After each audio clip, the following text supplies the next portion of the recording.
启明时声，大家来听，大家好，我是秦碧纯，欢迎再次收看启明时声直播。在台北市跟新北市呢，都有颜值高、口才好的副发言人，也就是学姐黄静莹，还有主播出身的戴香怡。他们的表现呢，因为非常的亮眼，所以相当受到瞩目。但是呢，在我们台南市哦。大家不知道有一位也是长相相当的甜美，而且呢，她拥有高学历，可以说是才貌双全的副发言人。那今天呢，我们特别邀请她来到我们的节目当中，要带大家好好的来认识这一位台南市呢非常美丽的副发言人。现在我们就来欢迎林依婷，欢迎你。小晴姐好啊，还有市民新生的所有观众朋友，大家好，我是林依婷。哇，好高兴今天依婷来上我们的节目哦。然后因为现在大家都要戴口罩，所以大家看不到我们依婷的美貌。不过等一下呢，我们在节目当中哦，会播放一些影片啊、相片啊，大家就可以好好的来欣赏一下我们依婷哦，她这个才貌双全的模样喽。好，那一开始呢，可能我们有些台南乡亲他还不是很认识依婷，那依婷是不是跟大家做个自我介绍呢？是大家好，我是依婷。那我现在任职于台南市政府，那是市长的秘书，那同时也是台南市政府的副发言人。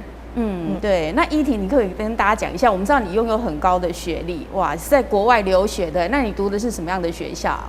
我之前大学的时候呢，是念新闻系，就可能跟小晴姐比较类似的行业，可能本来也想要当记者啦。当记者主播。是。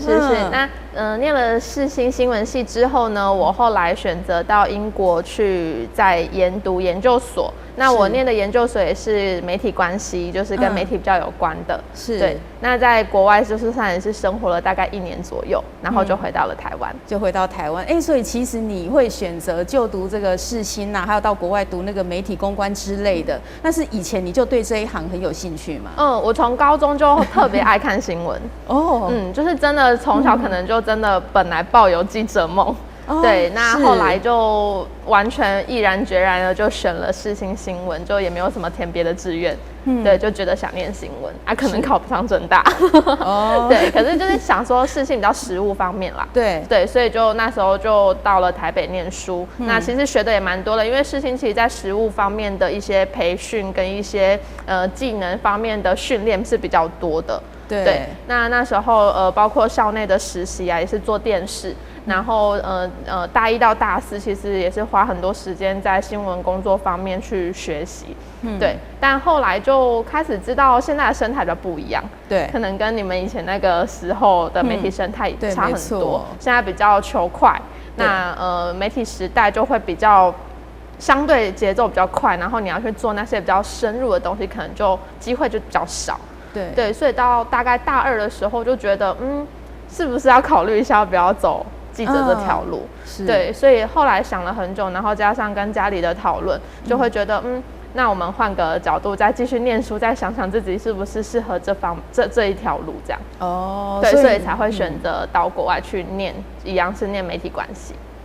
所以就是原本其实对新闻这一块是非常的有兴趣，但是后来其实真的这10-20年来哦，我们这个台湾的媒体生态真的改变很多，从报纸啦、杂志啦，然后3台的电视，到后来这么多的有线电视，然后近年来又是网路啊，大家每个人都可以是媒体。对，没错，可以每个人都是记者啦，所以你就是觉得可能当记者只是其中一样哦。对，所以可能要多方面的发展，所以后来又做了那个媒体公关这一块，所以媒体公关其实读的是比较偏哪一方面？其实就是说你在危机处理方面，可能不仅说在媒体，不会局限在媒体方面，可能就是说你一间公司啊，或者是一个企业，那在遇到危机的时候，你要用什么方式的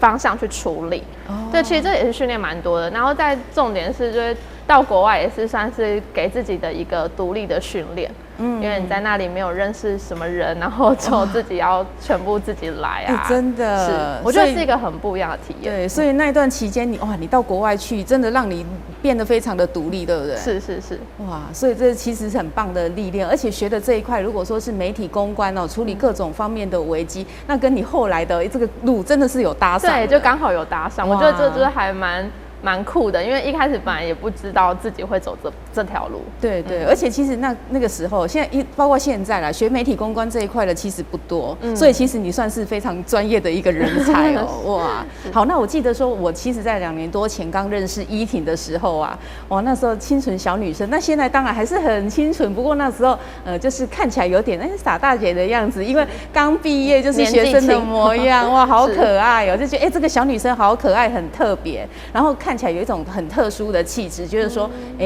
他读的是媒体公关，哇，很适合。其实那时候我是觉得说，你会不会来走这个演艺圈啊？还是说进入我们的新闻圈这样子？因为我觉得说，哇，长相这么清秀甜美，然后那个口条，其实跟他谈话当中，我就觉得，依婷的口条非常的好。因为我们自己有在做媒体这一块，我们一看就知道说，这个人以后他的口才是不是非常的棒？哇，果然是辩才无碍型的。好，那可是所以那时候其实我觉得那个黄伟哲市长的竞选团队也很厉害。你一回来，马上就叫你去他们团队上班，对不对？因为他们也看出了依婷真的是一个人才。好，可以跟我们谈一谈这一块。是，我记得那天真的印象深刻，因为我就是下飞机，然后搭高铁回到台南的时候，我就马上去见了市长。哇，那时候的黄伟哲立委，对立委，对，然后那时候见的时候就开始说分享自己可能学习的东西，然后跟我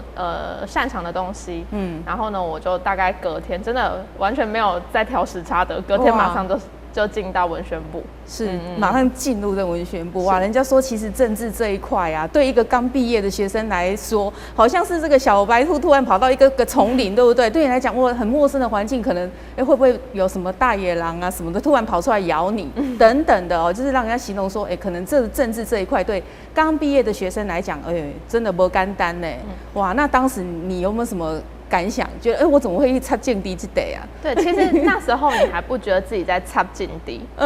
因为毕竟我那时候刚回来，然后我进到文宣部，我也是其实在做那些宣传的东西，那刚好也是符合我的一个专长跟擅长的东西。那时候我就觉得说，这个是个不错的经历，我真的没有觉得自己会去插进低，所以那时候你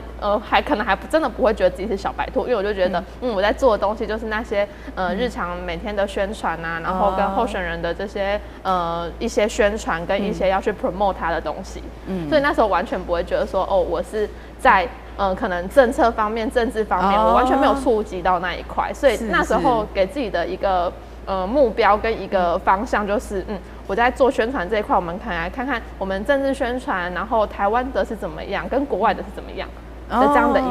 一个想法啦，完全没有觉得说自己是在碰政治这一块。对对，那时候你处的这个单位是比较单纯的一个部门，只要把你那些文宣方面的工作把它做好就好了。哇，还不知道说政治的险恶这一块。对啊，因为还是学生嘛，对不对？学生刚毕业，对。哇，那后来呢？因为就是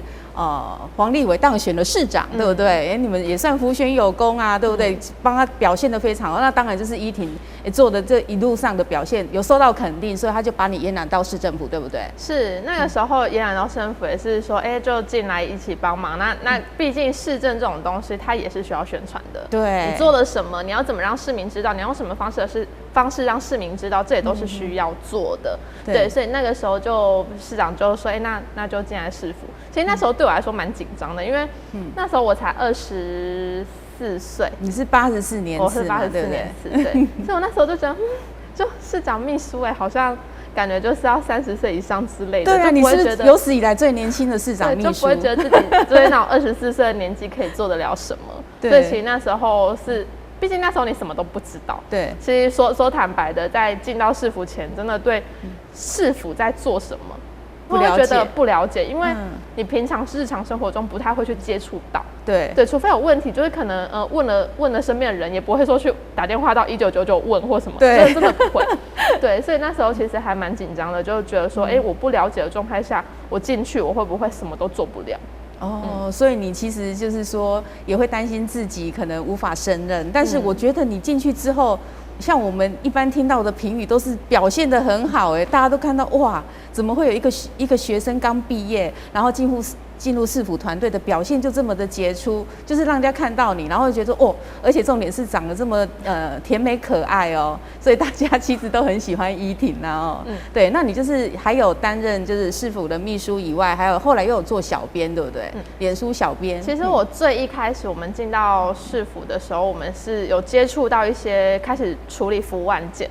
那其实对处理服务案件对我来说是蛮艰难的一件事情，因为你很多局处。它对应了什么样的业务，然后要怎么样去处理这件事情，其实很多眉眉角角，而且一开始真的不了解，很多民众不了解的时候，民众打来电话，他一定不会是很客气的，他可能已经是遇到什么事情，他已经很生气了，他觉得没有人可以帮他处理，对，所以他打来的语气已经不是很好。你一方面你要安抚民众，然后你一方面你要想，那这件事情我要从哪一个面向切入，我要从哪一个面向去帮助他，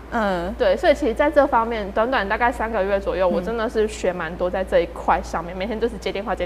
然后一直处理，然后跟局处对接，对，但那时候的我。对我来说，那时候我就只是说在处理事情，我只要把事情解决就好了。我不需要去了解，因为你没有时间，每天就是有不同的服务案件进来，对，所以你只要能处理一件事，能处理一件就是一件，对。但后来呢，我开始市长就说要做一些市政宣传的东西，开始要告诉市民我们做了什么。对，那这种事情要去宣传的时候呢，我就做了一个节目。叫做市政3分钟。对，那我觉得市政3分钟才是真正帮助我去了解台南市政府，了解这个这么大的一个市府它的运作的模式。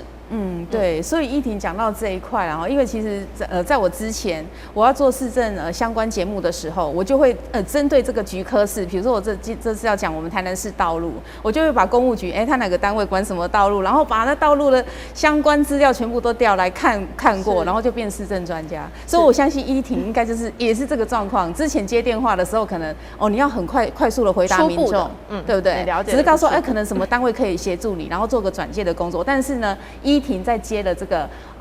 市政3分钟这个节目之后呢，其实我们台南地方新闻前面呢也都会播一段这个市政3分钟，然后我们都常常看到依婷，哇，这个表现真的是太专业了。那这个部分呢，当然也要让我们的观众朋友来看一下所以我们就挑了其中的一段依婷主持的台南市政3分钟，然后我们大家一起来看一下。硬体环境，对啊，设备，还有很大的那个液晶萤幕，这都是我们以前没有的东西，对啊，草皮、黄土那些都是很好，对啊，环境很棒。今年除了一些地区型的比赛之外，这个全国型的，包含说像巨人杯，也能够在亚太办公村这个地方来办。我相信最开心的不只是我们市民，应该是我们所有打球的小朋友。那在这么棒的场地之下，希望大家能够更好的发挥，然后培养将来的国际竞争力。篮球运动会已经拢有。结合迄个基层的遮国小的都有捡囡仔，集中咧训练甲来一个国中、高中，我们都会照这个方法去咧用，有进步真侪啦。因为遮所有遮的迄个教练啥，甲好的校长头拢有请配合。场地很漂亮，像职棒的球场，积分板很帅。好，有没有信心拿冠军？有。很好，很漂亮，棒，跟职棒一样。还有牛棚，你们有没有信心？有。掌握市政3分钟，台南进步向前冲。欢迎收看市政3分钟，我是林依婷。统一狮刚夺下中职季冠军，许多棒球迷为之振奋与疯狂。而2020台南市巨人杯全国少棒锦标赛将紧接开打，今年共集结13个县市40支队伍，将1连5天于亚太主妇球场及安庆国小棒球场等5处开打。欢迎全国的棒球迷来台南看比赛哦！少棒主妇球场是符合国际少棒标准的球场，而紧邻在旁的第2期成棒球场也已动工，预计2023年会完工。将来巨人杯3级棒球将可齐聚一堂比赛，也让球员能在那么优质的场地尽情发挥。现在就让我们来听听教育局长怎么说吧。大家好，我是台南市教育局局长盛兴威，非常高兴，今年的这个巨人杯少棒赛呢，一直连续5天来到它31，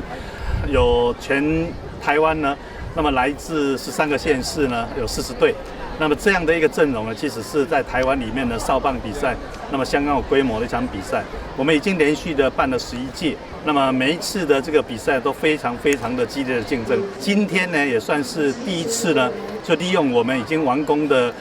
亚太棒球场。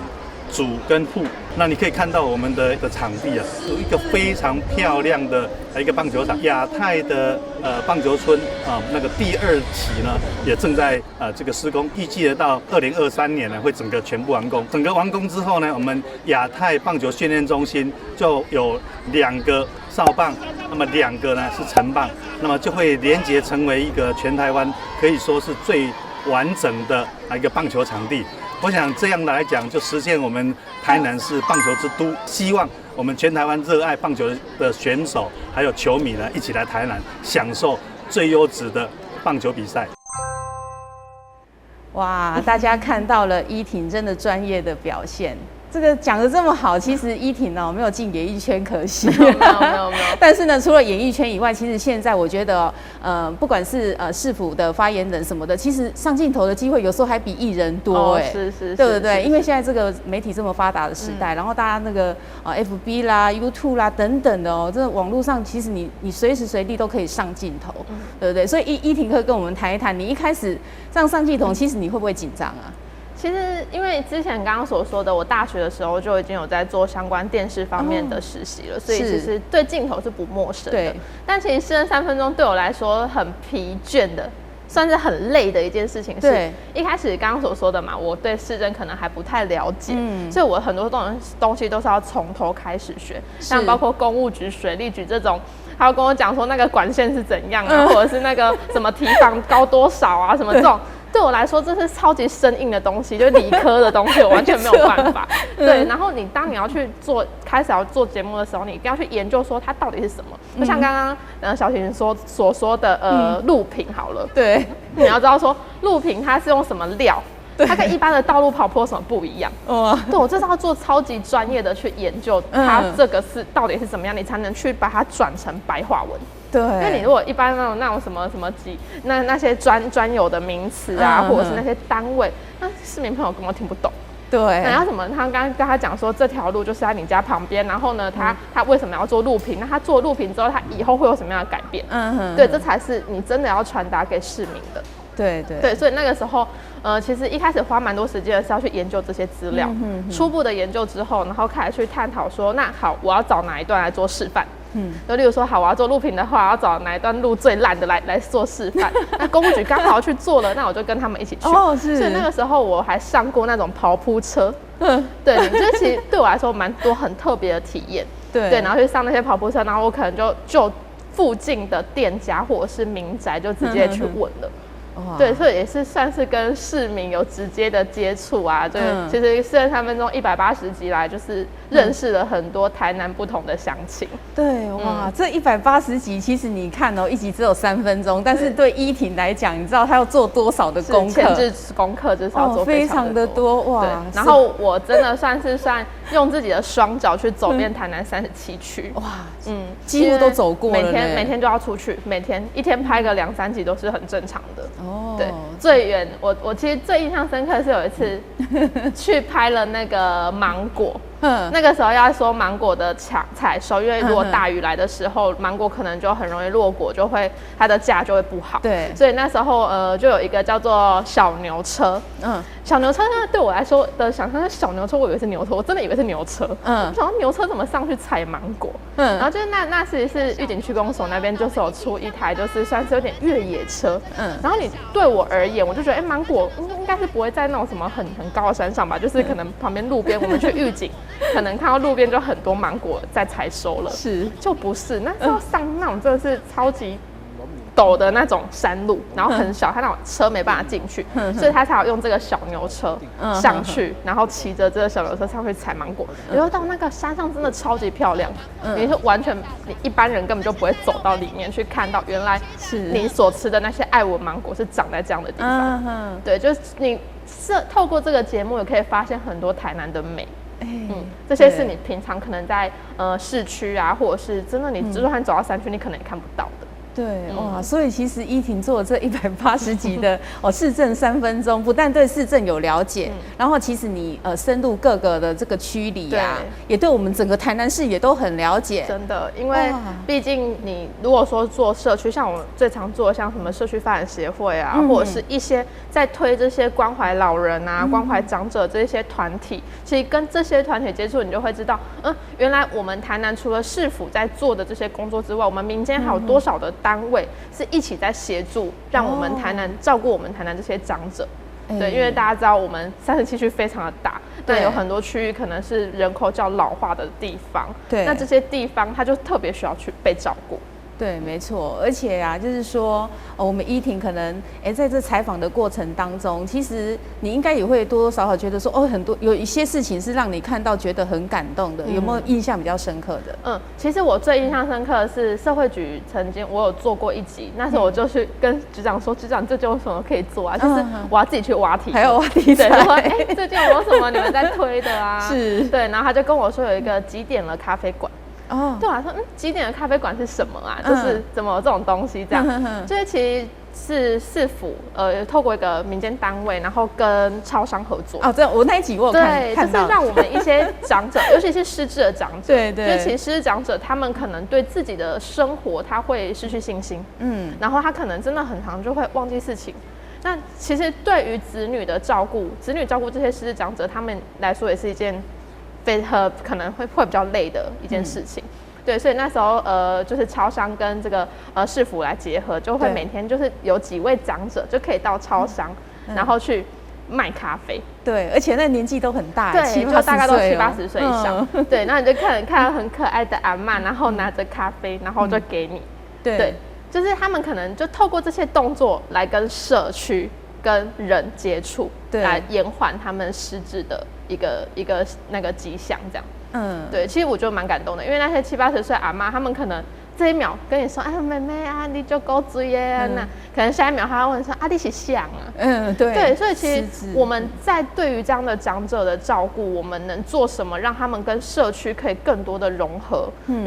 让大家对失智症不要再这么的可能被贴标签，要怎么样去扭转大家对失智症的形象？我觉得这个是很重要的。对，其实我觉得这样子依婷这样子的报道之后啊，大家看了会觉得说，哇，那些阿嬷好可爱哦。然后失智的长者，他们其实长者就是一个宝嘛，对不对？老来宝。然后我们会觉得说，让这些长者能够有一个地方去结账啊，什么卖咖啡之类，让他们也有一个寄托，其实可以帮助他们复健，对不对？而且透过市政3分钟，除了例如说我做了哪一个题目，我可以透过我去采访的过程中，让这个人也了解原来台南市政府在做什么。原来这件事情是这样的，原来我在生活中买咖啡怎么看到阿嬷，可是我不知道那是怎么回事，因为没有人会跟我解释。可是呢，我透过采访，我可能说这个是我们对于失智症的一个什么，那大家对失智症又有一个进一步的了解。对，没错。然后我看你在这个市政3分钟里面，你前面啊都会先访问一些人，访问很多不同单位的人呢，所以这180集下来，你应该认识超多人，对不对？就是刚刚所说的37区，大家都哪一区都有朋友。对啊，几乎都认识所以这样子你也是结了很多的人脉。是。对，那在之后就是说，我可能什么事情要找哪一位要什么的都非常的清楚了很多，非常的清楚。所以你这种历练不是一般人可以的。你看短短的这2年内，你可以认识这么多人，做这么多事，拍这么多的影片，这种历练可能加20-30年才会有这样的机会啊。对，所以其实还蛮感谢市长给这个机会的，因为那时候他就说，那你就去做吧，你就看要怎么宣传市政。我们这个其实跟区里呀，或者是跟就连行政那些公务员，他们都有机会上节目，然后被我访问这样。对，所以其实这是一个很好的一个桥梁，我觉得。而且你透过这样的方式，把这些比较生硬的市政的议题，然后转成比较白话，大家看得懂的。对。其实我最感动还有一个地方，有一次我去台南公园要去访那个路树健检的问题。对，我就去了公务大队。我走到一半，因为大家知道其实台南公园非常的大，然后走到一半就有一个阿嬷公，哦，我有看过你，你是不是有在第3台？然后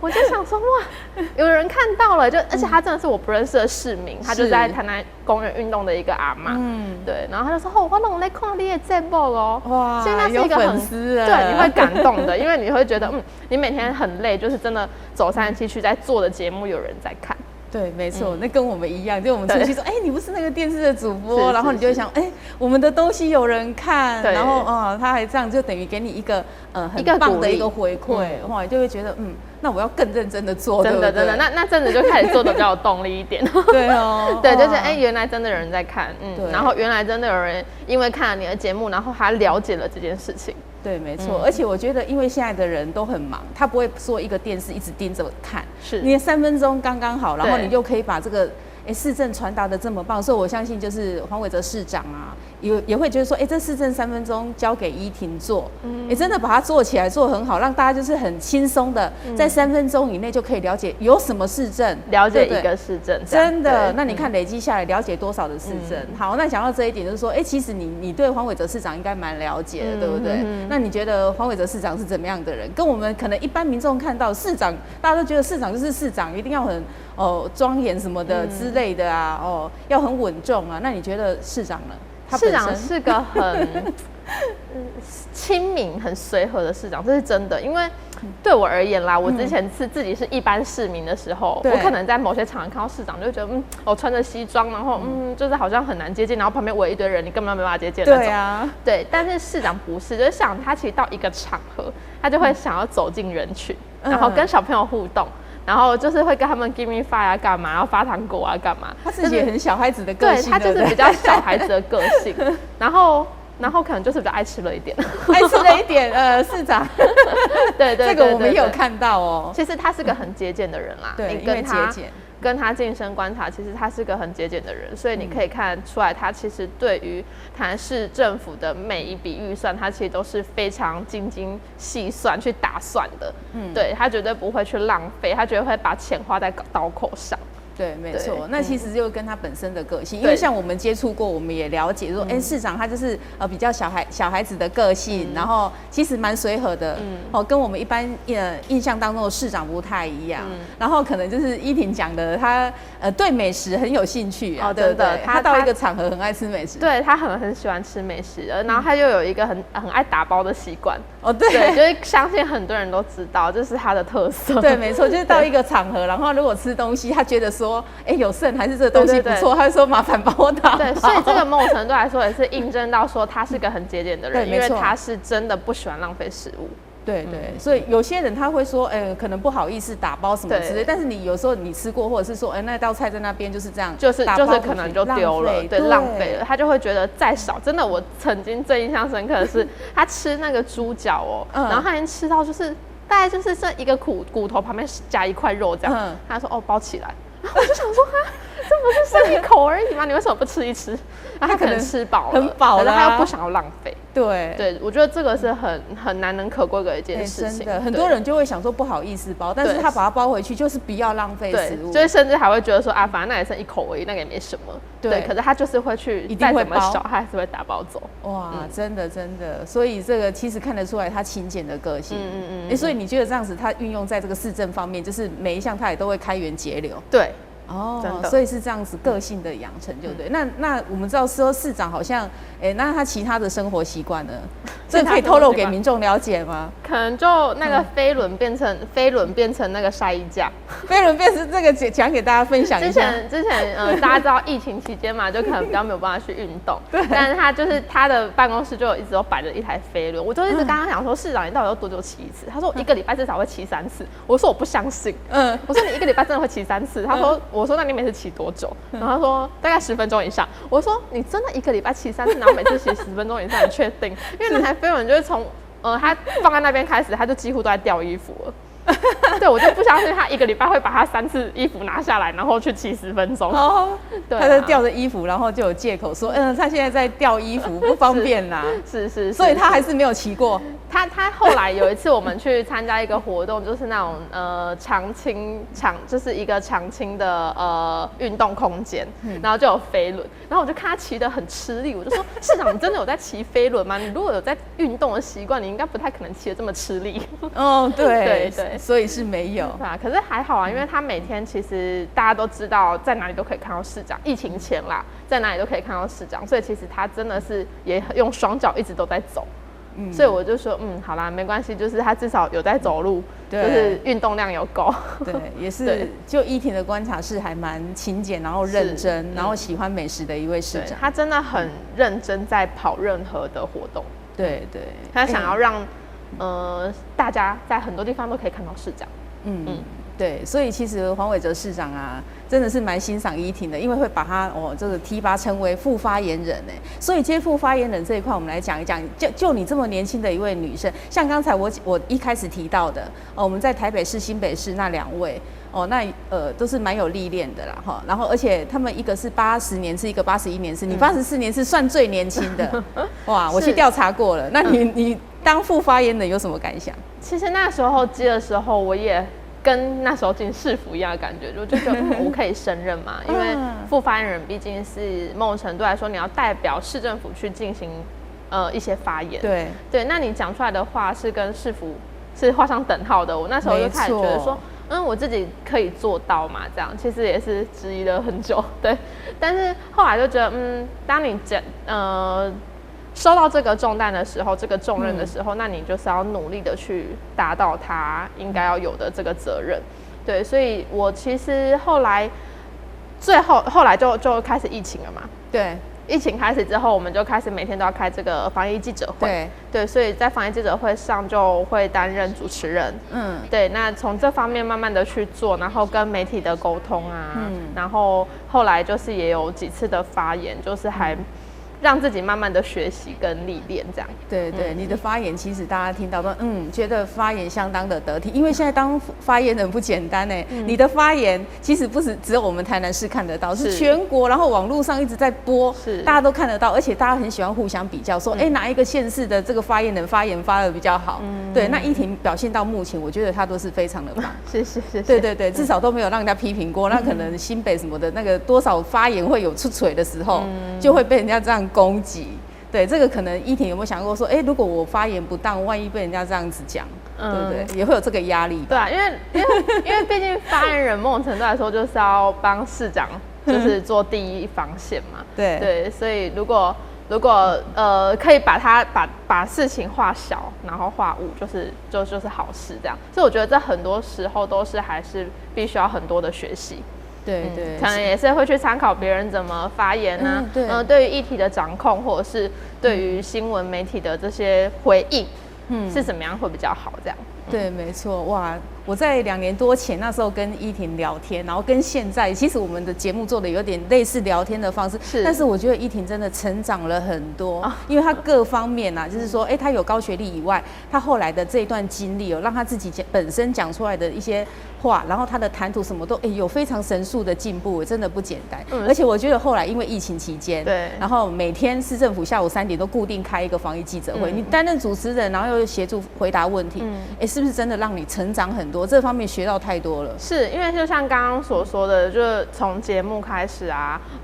做这个市政的节目，这其实是让你短时间去吸收这些东西，然后你要把它成为你自己的养分，然后去成长的过程中，必经的这一块虽然时间很短，但是真的是让自己每天都不停的很充实，然后在学习。我觉得这个是对我来说帮助真的很大。然后后来到疫情也是啊，对，这短短的1个月，真的是短短1个月1-2个月这样，然后你就要每天不停的接收，可能一开始病例数还比较多的时候，市民的恐惧，对，然后市府的压力，这些种种全部都是会浓缩在这个记者会。对，我们每天要讲什么，然后市民每天他们可能会立即的回应什么，他们立即的提出问题，那我们要怎么样去回答？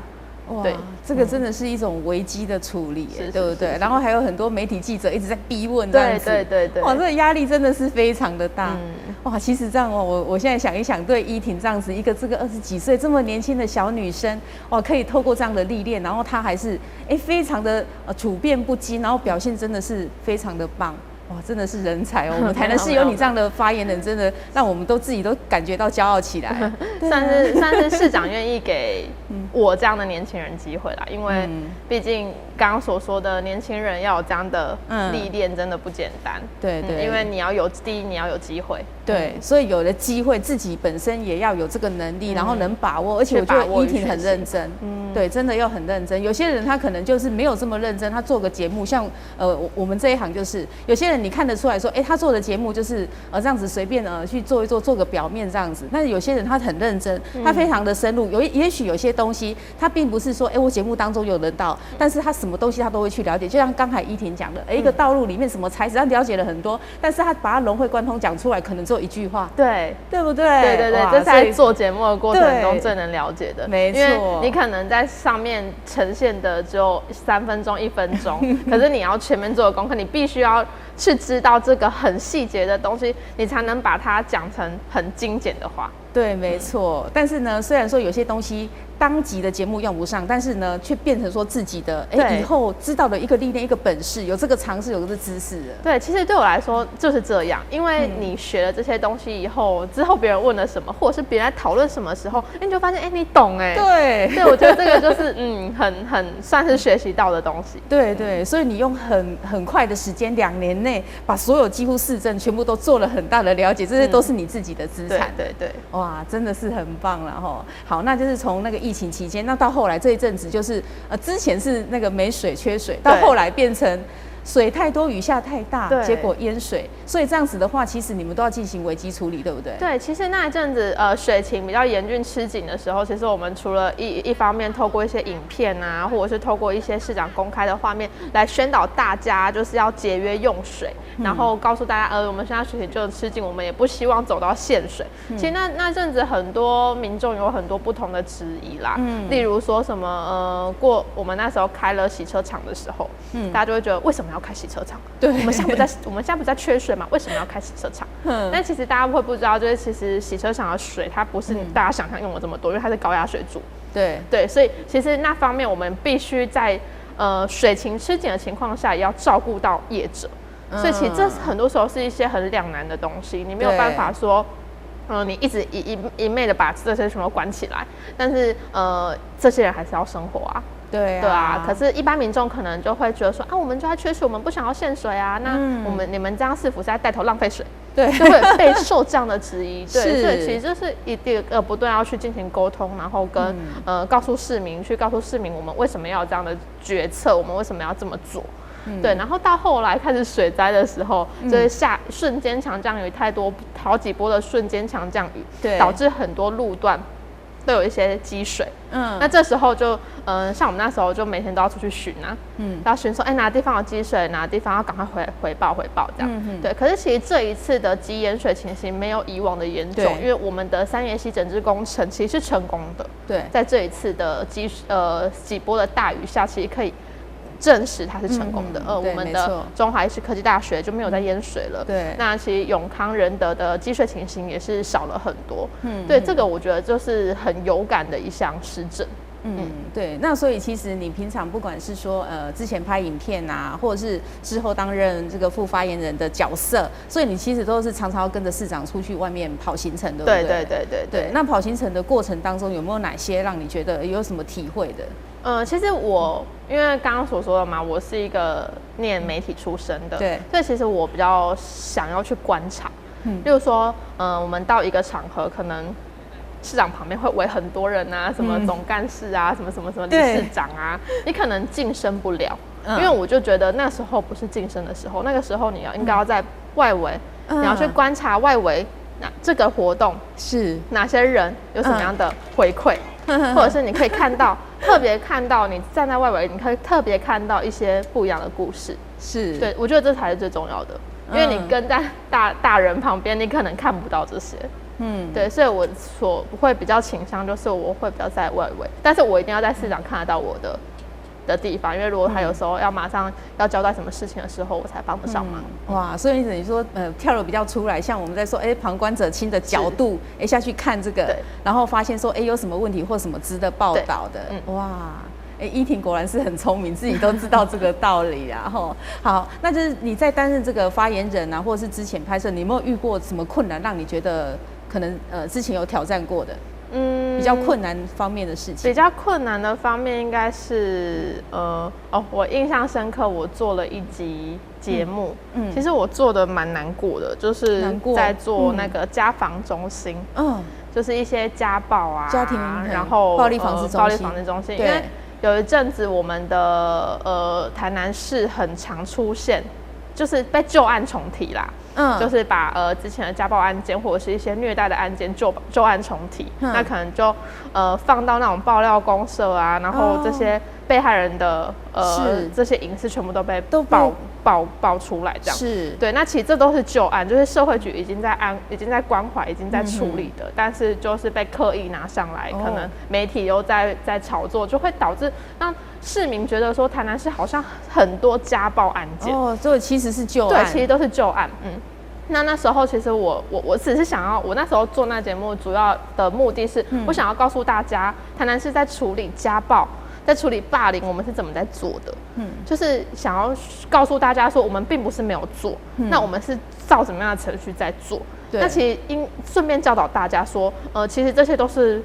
被害人的隐私。其实你把它放到爆料公社，你把它诉诸媒体，其实对被害人而言都是2次伤害。对，没错。对，所以其实我那时候做那一集就是蛮难过，因为我就看到很多画面，就是自己也蛮难受的，因为就会觉得这些事情他们刚开始发生的时候，他们已经很痛了。对，但是后来就是却又被放上媒体。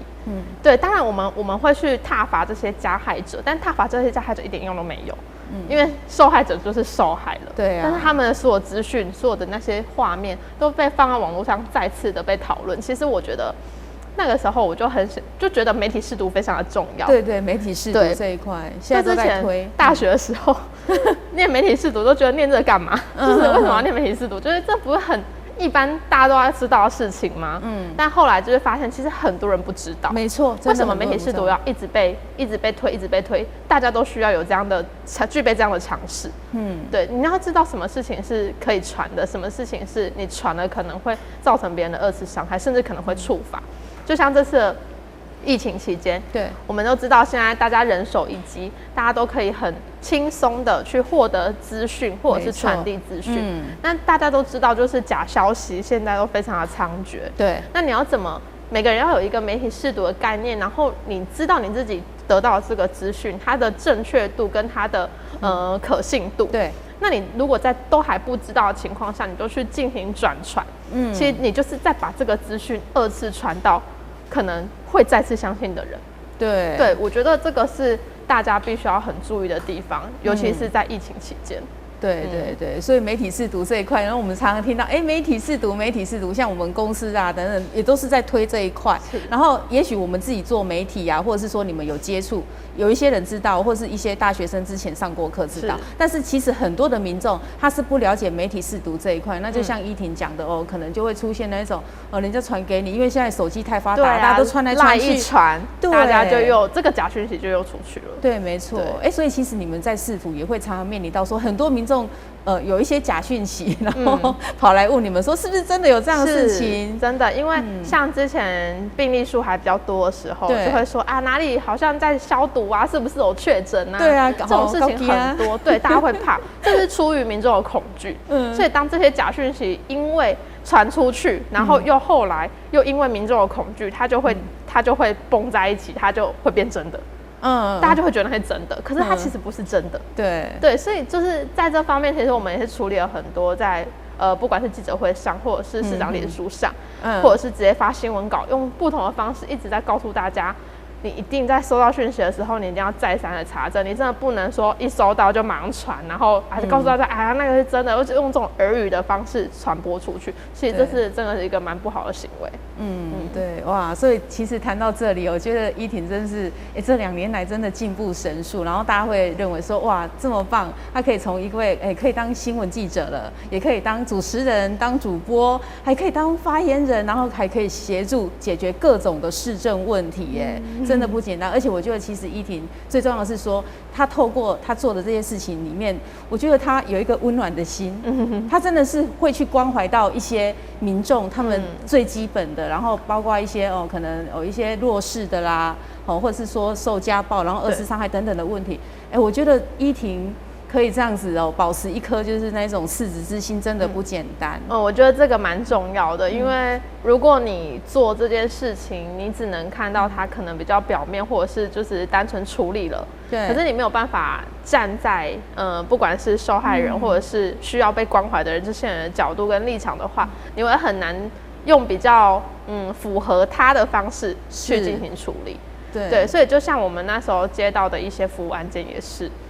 对，当然就行政单位来说会觉得我就是依法办理，我们是依法办理，然后所有都依程序办理。但是大家都知道嘛，就是情理法嘛，就是我们还是要就是看说这个个案他的他遇到困难是什么，那为什么他没有办法达到市府的达到行政单位的这个规定，或者是他们不符合，那为什么他不符合？那如果他不符合的话，我们可以用什么样另外的方式去帮助他？我觉得这才是重要的。对，真的，因为有些公务人员可能会被人家批评，就是说，我就是依法行事，然后他没有考虑到这个，但是考虑到法情理方面，他就没有这么的注重，他想我不要违法就好了。对，但是就是依婷他们可能会想到说，这个我感同身受，对不对？哇，会去体谅别人。好，那我们讲到这里就是我们台南市其实历经了4任都是民进党籍的市长嘛，那我们知道说府会关系很重要，那现在就是可能在台南市议会方面也是有很多的尤其是这一届好多新人就是出头了，然后上任了，其实表现也都很棒那你觉得对我们台南市，比如说这么多的新人出头，然后他们来问政，你的看法是怎样？其实大家都知道，我们台南市做就是台湾第一座城市嘛，然后很古老，我们快要建成400年了。那我们其实也是个相对国际化的城市，在疫情之前，我们也非常多的观光客。那我们台南有非常多的古迹啊、历史啊，这些其实都是很多受国外旅客所喜爱的。所以在这样的算是新旧交替的城市下，其实年轻人或者是新人出来的话，其实对市政方面可以有蹦出很多不一样的火花，这是我觉得的，因为对，没错，毕竟年轻人的想法跟老一辈前辈的想法一定会有差别，但并不是说哪一方面比较好，哪一方面比较不好，应该说大家可以一起想出让台南变更好的方法。对，没错，就是说我们有一些比较资深的议员，那其实他们对这个市政啊、对议政都相当的了解，对，很了解是他们的优势然后可能就他们服务的状况，他们也知道说问题出在哪里，因为有经验嘛，对，就像依婷进去市政府，哇，经验就历练的这么丰富，对不对？这种可能比较10几20年的议员，他们的经历可能又更多了，你可能一跟他讲什么事情，他说这个是哪个怎么处理，对他马上就知道，对。但当新的想法进来的时候，我觉得是可以跟旧的这些想法进行融合，因为毕竟现在年轻人还有这个网络时代，或者是整个数位时代，这都是不一样的，跟以前都是不一样的。那你要再怎么样在这个时代下，然后让新人跟旧人可能前辈可以做一个互相交流、互相分享，那来找出一个可能新的方法跟旧的方法可以一起，然后并存，然后这个方法是可以让我们的城市更好。对，可能以前有一些选民会觉得说，哇，你要选议员、选市长、选什么的，你都就是民意代表，你一定要有一定的年纪，哇，你这样子才有办法为我们服务。其实现在不是这样，我们来看看整个台湾，甚至整个全世界，都是很多都是新人出头。因为现在其实你看依婷历练了2年就有这么丰富的经验，我觉得其实也不一定说，我可能就是年纪比较大就会懂比较多，不一定很多新人他们真的是非常的强，所以现在这个新人出头一定是一个趋势的，对不对？没错吧？然后依婷刚刚有讲到，就是说现在呢很多的选举其实都是网络，这是网络媒体，因为大家人手一机，拿起来随时都可以接收到讯息，而且之前你在那个黄伟哲市长在选立委选那个市长的时候，你也经历过这个选战嘛，所以就你了解，就是说网络这一块其实蛮重要，对不对？对，其实现在不管是其实看台南来说啦，就是像市长每天的这些图卡，大家都知道，现在大家都比较不想看字了。对，我滑过去，我可能就1秒钟的时间，马上看1秒钟的时间，我拿来看图啊，因为我根本不想看字。对，那你像一些什么农损啊，或者是一些及时需要